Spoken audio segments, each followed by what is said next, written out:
Hello everyone, you're welcome. Sejam bem-vindos a mais uma aula de língua inglesa. Eu sou a teacher Fernanda Gurgel. Vamos estar juntos na nossa aula de hoje.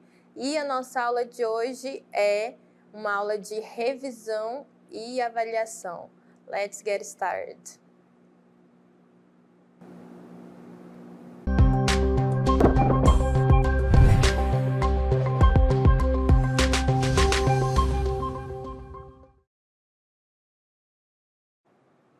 Então, nós temos falado sobre variação linguística, sobre os modos de uso da língua inglesa, e vamos revisar hoje sobre essa variação que é muito conhecida, não é a única, mas para exemplificar a variação que a língua sofre, dependendo aí da geografia, né, do falante, vamos falar do inglês britânico e americano. Então, nesse momento, prestem bastante atenção que nós vamos trazer diferenças de vocabulário na língua inglesa, nessa variação aqui, inglês britânico e americano. Let's go!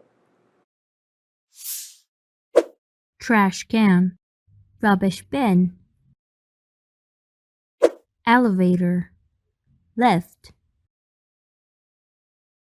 subway, underground, French fries, chips, apartment, flat, organize, organizar, analyze, analisar,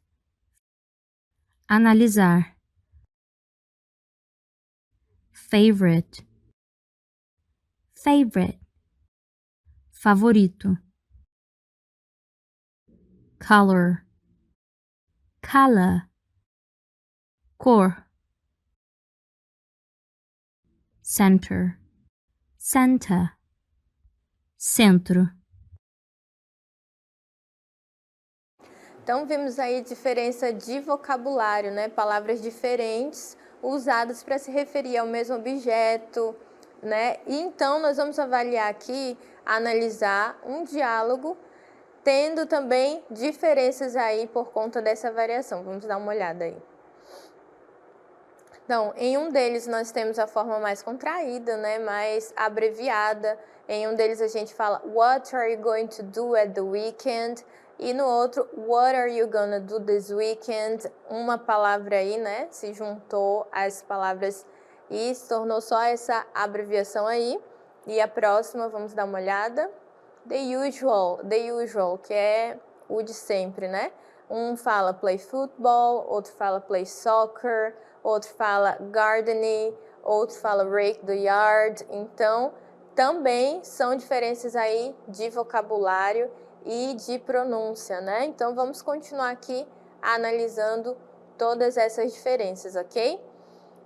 A gente viu também sobre o internetês, que é considerado também uma variação linguística por ser, né, uma língua aí utilizada na internet, onde a gente cria vários novos termos, outro tipo de linguagem apropriada para esse ambiente, e nós colocamos aqui esse conceito, que é uma linguagem utilizada no meio virtual, como se fosse o português digitado na internet, mais precisamente nas redes sociais, né? As pessoas criaram termos, elas usam outro modo de falar, e então isso é considerado hoje uma variação linguística também. E aqui nós colocamos algumas aí das mais variadas redes sociais, que é o ambiente onde essa linguagem está mais presente.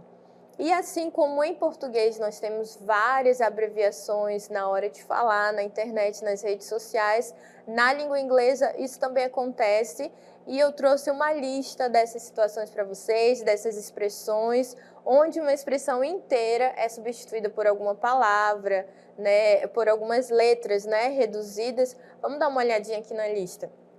A gente tem aí best friend forever, que no lugar de escrever tudo isso, as pessoas escrevem BFF, best friend forever. E temos aqui inúmeros exemplos, né? Bye for now, BFN. Vamos lá. lol, laughing out loud, rindo muito. Então, todas essas abreviações, elas são utilizadas na conversa na internet. Nós temos aí by the way. Na maioria das vezes, né, todas as expressões são substituídas aí por essas 3 letrinhas, né, ou 2, just kidding, só brincadeira, happy birthday to you. Vocês podem notar que faz junção aí de letras, de números. Vamos adiante. As soon as possible, por essas letrinhas aí também. São exemplos dessas variações, dessas abreviações que nós utilizamos também na internet, na língua inglesa, assim como acontece na língua portuguesa, ok? Temos mais exemplos aí. To, né, utiliza aí só o número 2, how are you? Toda essa expressão, ela é representada por essas 3 letrinhas. Great, juntou aí as letras e o número. Be right back, já volto, né? Então, todos esses aí são exemplos dessa variação linguística que acontece primordialmente aí no ambiente virtual, ok?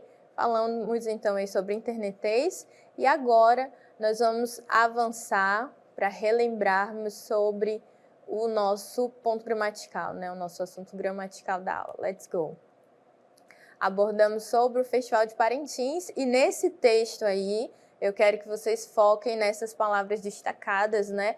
War unfolding, ela está destacada, são 2 palavras, uma é o passado do verbo to be e a outra é um verbo acrescido aí de ing, e nós vamos lembrar por que nós estamos usando assim, né? Por que ela está destacada.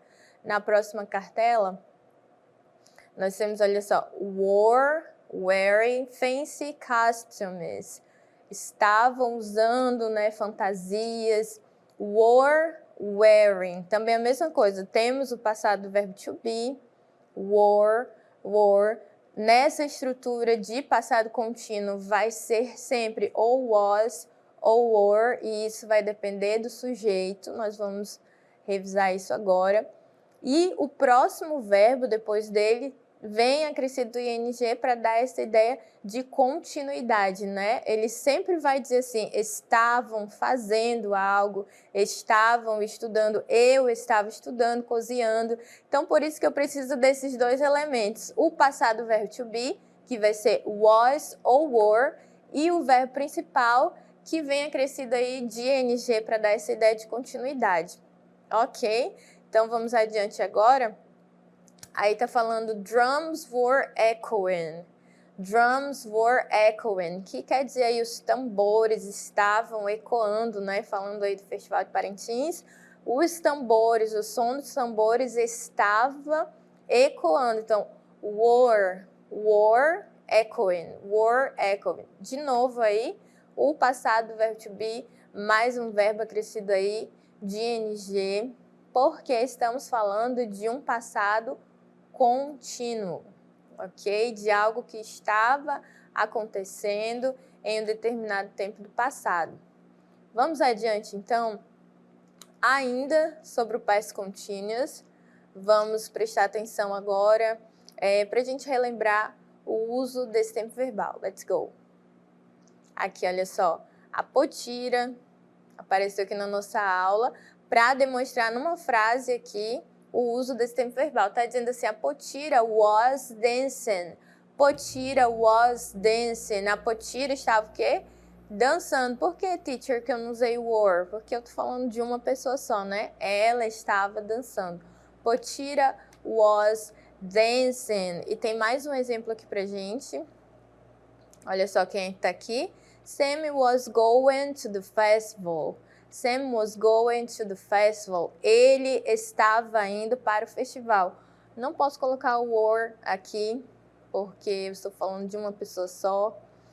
Quando for plural, eu vou usar o were. Mas reparem que tem o passado do verbo to be, que é was, e tem o verbinho acrescido de ing. Então, vamos relembrar a estrutura das frases. Primeiro, vamos começar aí pela estrutura de frases afirmativas. Let's check it. Vamos checar aqui. Então, para formar frases afirmativas, eu preciso seguir essa estrutura. O sujeito, que vai ser um pronome I, he, she, it. O passado verbo to be, que nesse caso, para essas pessoas, vai ser was. E o verbinho com ing, ok? Para o singular, eu vou usar was, mas tem a situação do plural também. Vamos dar uma olhada aqui no plural. Olha só. We, you and they. Nós, vocês, né? Eles ou elas. Não uso was, porque é plural. Coloco were e o verbinho aí com ing. Essa é a estrutura para frases afirmativas. E agora vamos lembrar da forma negativa. Vamos lá. Na forma negativa, a única coisa que eu vou fazer é acrescentar o not depois do verbo to be, ok? She was not going home. I wasn't working at home. They weren't speaking about her research. Não estava indo para casa. Eu não estava trabalhando em casa. Eles não estavam conversando sobre a pesquisa. Então, só colocar o not depois do passado verbo to be. E na forma interrogativa também vai acontecer uma mudança que nós vamos trocar, né? O verbo to be de lugar. Notem que ele vai lá para frente da frase. Vamos aqui nas últimas. Was she cooking a cake? Ela estava cozinhando, né? Fazendo um bolo. Então, na forma negativa. E na forma interrogativa, então, o verbo to be vai para frente do sujeito. Aqui temos was he playing video game, was she cooking a cake, ok? Mas para que a gente faça essa alteração do verbo, né, para dar essa ideia de continuidade, nós vamos acrescentar o ing, mas seguindo algumas regras. Vamos dar uma olhada. Então, olha só, verbos que terminem em e, eu vou tirar o e e acrescentar ing. Dance significa dançar, dancing, dançando. Acabou em e, tiro o e acrescento ing e acontece essa alteração aí de sentido, né? Um é dançar e o outro é dançando. E nós estamos utilizando um tempo verbal que é essa ideia. Eu estava dançando, eu estava cozinhando, né? Então, por isso que eu preciso fazer esse acréscimo do ing, ok? Vamos seguir adiante. Aqui nós temos quando o verbo termina com consoante, vogal consoante, que eu vou duplicar a última consoante e acrescentar o ing. Então, swim, swim é nadar, swimming, nadando. Run, correr, e running, correndo, né? Nós temos que colocar o ing, mas nós temos que prestar atenção nessas regrinhas aqui. E temos mais uma. Verbos terminados em IE, eles vão perder e receber o YING, ok? É isso que nós temos que analisar no verbo quando nós formos fazer a alteração para esse tempo verbal. Terminou em E, eu tiro o E e coloco o ING. Consoante, vogal, consoante, a última letra vai ser duplicada e acrescenta ING. E quando terminar em E, essa última regra que nós vimos. Ok, então agora nós vamos ver 3 exemplos de frases aqui para que a gente consiga visualizar a estrutura correta das frases nesse tempo verbal. E a primeira é essa aqui. A primeira coisa que a gente tem que encontrar, o primeiro elemento, é o sujeito. E o sujeito dessa frase aqui é the kids. The kids. As crianças, né? Eu já sei que eu vou dizer que elas estavam fazendo algo. Então, como é plural, eu não vou poder usar o was. Eu preciso usar o passado verbo to be, que corresponde aí ao sujeito no plural, que nesse caso é were. Tá aqui, were. The kids were, conforme nós vimos, depois do sujeito, do passado no verbo to be, eu preciso acrescentar aí o verbo com o ing. Que tá aqui, ó. Então, até aqui a gente tem uma frase que diz assim: The kids were playing. The kids were playing. As crianças estavam brincando. Se fosse na negativa, se fosse para eu mudar essa frase para a forma negativa, eu ia acrescentar o not depois do verbo to be. The kids were not playing. The kids were not playing. E aí a frase já seria alterada aí para a forma negativa. Então vamos terminar de montar aqui. The kids were playing in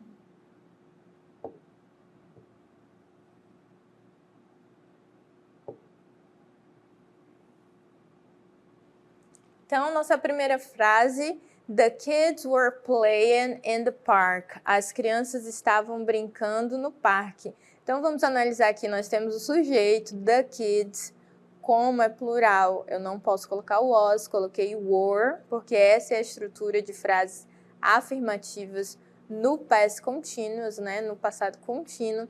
Depois do verbo to be, eu preciso colocar um verbo acrescido de ing para dar essa ideia de continuidade. Então, the kids were playing. Playing. As crianças estavam brincando no parque. The kids were playing in the park. Para transformar para negativa, é só acrescentar o not depois do were. E se fosse na forma interrogativa, nós vamos ver um exemplo aqui na frase de baixo, tá bom? Como tem interrogação aqui, eu já sei que é uma frase interrogativa e na frase interrogativa, o verbo to be no passado, ele vem para frente, né? Para antes do sujeito. Então, vamos ver aqui, ó. Were. Como nós vimos que o sujeito, ele vai ser um pronome ou vai ser o nome de alguém, qual é o pronome que eu tenho aqui no meio dessas palavras? They. Were they. E aí, eu entendo que eu não posso usar o was, porque eu estou usando aqui o plural, né? Eles ou elas. Depois do sujeito, nesse caso, vem aqui o verbo com ing. Were they watching TV?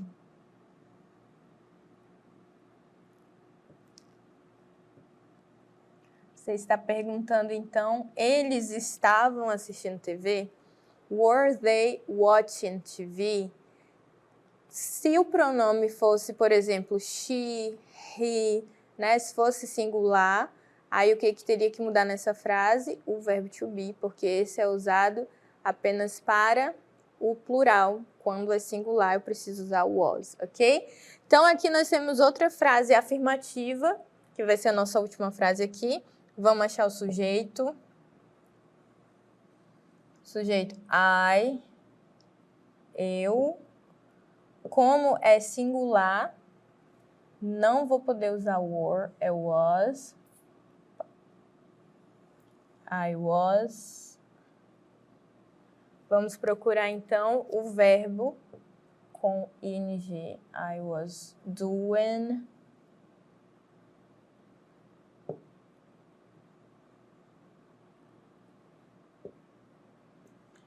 My homework yesterday. Então, tá aí nossa última frase. I was doing my homework yesterday. Então, nessa frase aí, nós conseguimos ver o sujeito, porque é uma frase afirmativa. A gente consegue enxergar toda a estrutura que nós vimos durante a aula, né? Precisa de um sujeito, que no caso é I. Precisa do passado do verbo to be, que nesse caso é was, porque está no singular, né? E está dando essa ideia. Eu estava doing. O verbo do, sozinho, sem ing, quer dizer fazer. Doing, quer dizer fazendo. My homework yesterday. Então, eu estava fazendo minha tarefa de casa, meu dever, né? Ontem. Então, nós tivemos 3 exemplos aí de frases no past continuous. A primeira foi afirmativa, a segunda interrogativa. E a terceira afirmativa também, mas preste atenção nessa última frase. Se eu quisesse transformar ela para a forma negativa, eu apenas iria acrescentar o not aonde? Depois do passado verbo to be. I was doing my homework yesterday, na forma negativa. I was not doing my homework yesterday. Ok? Então, nós revisamos aqui o passado o past continuous e eu espero que vocês tenham conseguido entender. A gente se vê na próxima aula.